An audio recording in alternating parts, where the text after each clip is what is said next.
ভারী বর্ষণ ও পাহাড়ি ঢলে কক্সবাজারে দেখা দিয়েছে বন্যা। পানিবন্দী হয়ে পড়েছেন 2 লাখের বেশি মানুষ। ফেনীর পশুরামে মুহুরী নদীর বাঁধ ভেঙে লোকালয়ে পানি ঢুকছে। অপরদিকে বান্দরবনে ধসের আশঙ্কায় পাহাড়ের ঝুঁকি নিয়ে বসবাসকারীদের সরে যেতে মাইকিং করছে প্রশাসন। এছাড়া উপকূলের বিভিন্ন জেলায় ভারী বৃষ্টি হচ্ছে। প্রতিনিধিদের পাঠানো তথ্য ছবিতে বিস্তারিত জানাচ্ছেন সৈয়দা সামিয়া তামান্না।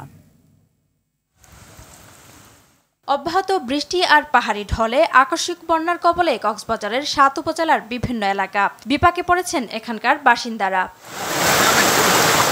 বন্যার পানিতে কক্সবাজার টেকনাফ মহাসড়কের চেইন্দা এলাকা, চকরিয়া, মানিকপুর, রামু, নাইখাংছড়ি সড়ক সহ জেলার বেশ কয়েকটি সড়ক ডুবে যাওয়ায় যানবাহন চলাচল ব্যাহত হচ্ছে। কাল রাত 12টা হতে পানি অতি দ্রুত বেড়ে গেছে। আজও পানি কমার কোনো সম্ভব দেখতেছি না। অনেক ছোট ছোট বাচ্চা, মুরব্বী এবং অনেক অসুস্থ রোগীরাও বের হতে পারতেছে না। তারা গত রাত 1টার পর থেকে কারো চুলায় আগুন জ্বলে নাই। এদিকে বান্দরবনে পাহাড়ি ঢলে সাঙ্গু নদীর পানি বৃদ্ধি পেয়ে জেলা শহরের নিচু এলাকা প্লাবিত হয়েছে। তমরুর নির্মাঞ্চল প্লাবিত হয়ে পানিবন্দী রয়েছেন 2 শতাধিক পরিবার। প্রাণহানি রোধে পাহাড়ের পাদদেশে বসবাসকারীদের সরে যেতে মাইকিং করছে প্রশাসন। দীর্ঘ কয়েকদিন ধরে ভারী বর্ষণের কারণে যে তমরুর কয়েকটি গ্রামে পানিতে প্লাবিত। টানা বৃষ্টি আর উজানের ঢলে ফেনীর পশুরামে মুহুরী নদীর শালধর অংশে ভাঙন দেখা দেয় পানি ঢুকছে লোকালয়ে। আবারও বন্যার আশঙ্কা করছেন স্থানীয়রা। অন্যদিকে বরিশালের 2 দিনের টানা বৃষ্টিতে নগরীর নির্মাঞ্চল প্লাবিত হয়েছে। বাগেরহাটে শহরের রাস্তাঘাট তলিয়ে গেছে। ব্যাহত হচ্ছে মোংলা বন্দরের পণ্য ওঠানামা। সকালে এরপর আবার কাজে নামিয়ে আসি, আইয়ে হিমান পানি এলে সেইটা ভিজে বুঝে কাম করি।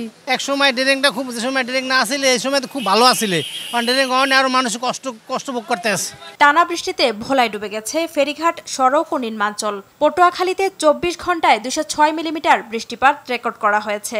ঝালকাঠিতে জলাবদ্ধতা দেখা দেয় দুর্ভোগে শহরবাসী। রাজশাহীতে ভোগান্তি বেড়েছে খেটে খাওয়া মানুষের।